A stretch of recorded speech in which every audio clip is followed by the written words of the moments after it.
So just working on the final stages of the mount for the FPV camera. So just thin alloy plating. You can see I've cut it out to shape.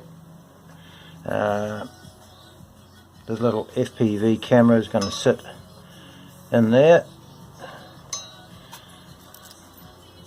VTX is going to sit in a little mini stack about so high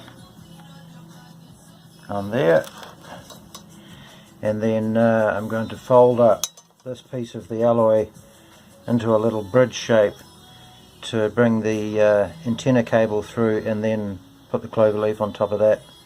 So this will be quite a bit shorter, and then just velcro it so the wire and power will come down through the back of the canopy here and hook into a Y connector off the LiPo. One goes to the ESC, one goes to the VTX of the FPV system. So you can unplug it and simply pull this off the Velcro in 5 seconds and you're back to normal. So that's the plan, and we'll see how it goes.